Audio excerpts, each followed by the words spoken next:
I had no idea how my body was going to respond to this. Nobody does. Downtimes, neuro repair, and all these weird things going on.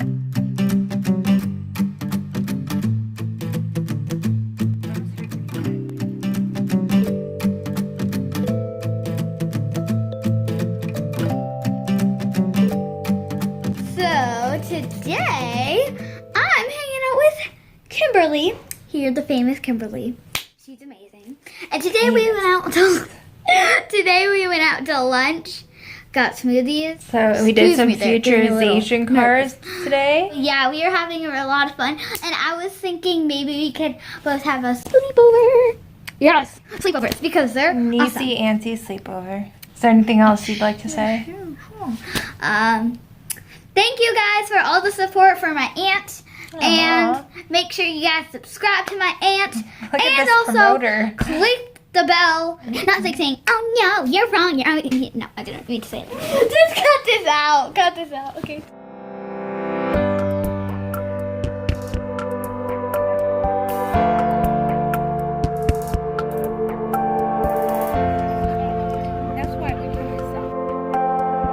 It's Monday.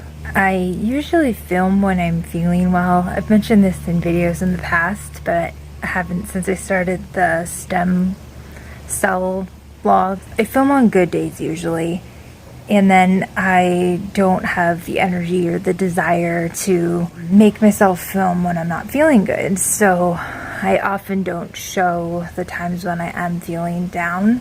My older videos, I did show a lot more of that, and then in my more recent ones in like the last year and a half, I haven't as much. I appear that I am doing fairly well, just at a higher percentage of health than I am at because of the way that I portray myself in my videos, because I film when I'm feeling better. I hope that makes sense. Every day at some point, multiple points of the day, I am feeling down, have anxiety, lots of hormonal changes are going on, and I have thyroid issues in general, and my hormones are all out of whack in general, so throwing in the repair from the stem cells just makes it amplified. I'm very irritable a lot of the times. I still like to spend a lot of time by myself. I need that time just recharge. Probably 80% of my waking hours alone, which I push myself to get out more, but I don't want to overdo it. So pacing has always been a challenge for me, and also vocalizing to my family members that I definitely need to, even though I am feeling good at maybe like this point in time, for example, 5 minutes from now, 10 minutes from now, an hour from now, 2 hours from now, how am I going to be feeling? I have to take that into consideration, gauge where my energy levels are at for that day, what I'm going to be doing, what the temperature is outside. Even though I am doing so much better than I was before I got stem cells, I also just wanted to say that I am still I'm still very symptomatic. I'm still needing a lot of rest, probably actually more rest than I needed before stem cells. And the fluctuations are so fast. They can happen within 2 minutes. I go from being fine to like, I'm not fine at all. Meaning like my either POTS all of a sudden, fatigue all of a sudden, anxiety on and off. A lot of times it comes with candida die-off, brain fog, confusion. That makes me feel obviously very anxious and unstable. Suddenly I will have an episode where I'm just like, where am I? What was I just doing? You know, what were we just talking about? I could be in the middle of saying a sentence and just not know where I am. And that happened before stem cells and is happening less by far, but I still have days where it'll be really bad. So I just wanted to like put that out there, that I'm not saying that oh my gosh, I've had a miracle cure all of a sudden and I'm, you know, going on bike rides every morning, I'm doing all this stuff.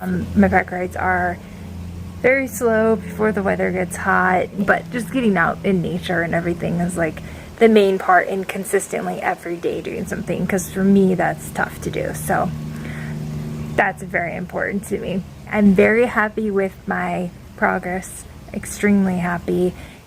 I had no idea how my body was going to respond to this. Nobody does. I didn't know if, you know, I was going to be worse immediately, you know, just have downtimes, neuro repair and all these weird things going on. I am very fortunate to say that I did not have that happen. I have had way more highs than lows, and or I should say, like, takes like a little bit of the symptoms, takes them down just a little bit. Everything's kind of gone down just a little bit. So where I'm still symptomatic, it's not as severe as it was before stem cells. I hope I explained that in a way that's understandable. I also have weird things like, I don't know if you can see this here.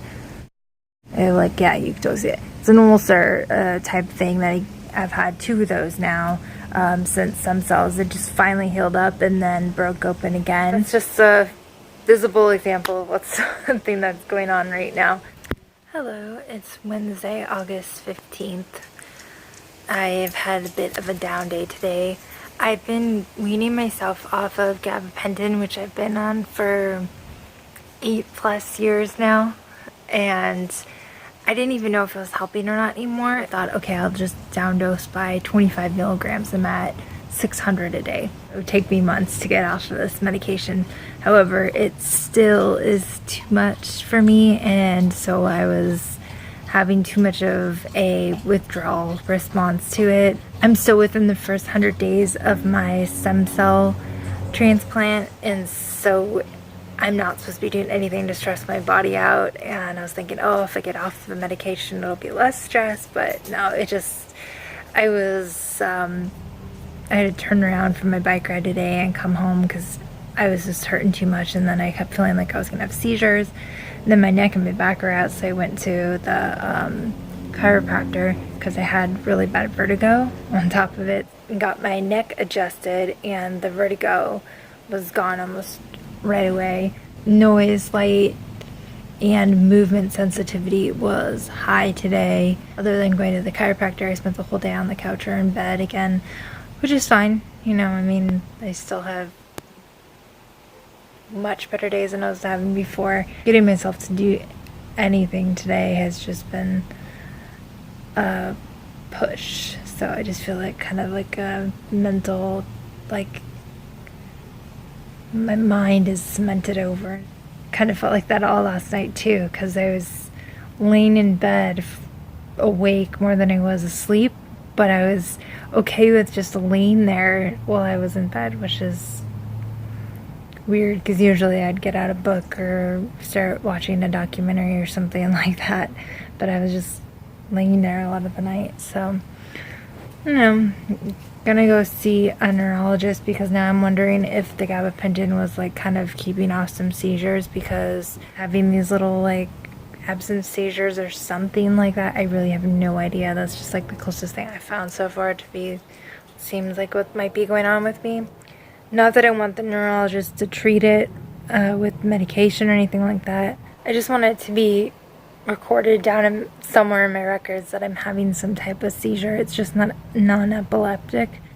I know that that's a struggle that a lot of Lyme patients go through, is that they have some type of seizure, but they can't get any diagnosis of what it is because it's non-epileptic. So like, I've been told I've been faking them in the past, and everybody that knows me personally knows that what I'm going through is real, and I know so many other people have gone through that. So if you're going through that, you're not alone. Other people are going through that as well, and it is very hard to hear somebody who you're hoping to help you tell you that you're making it up.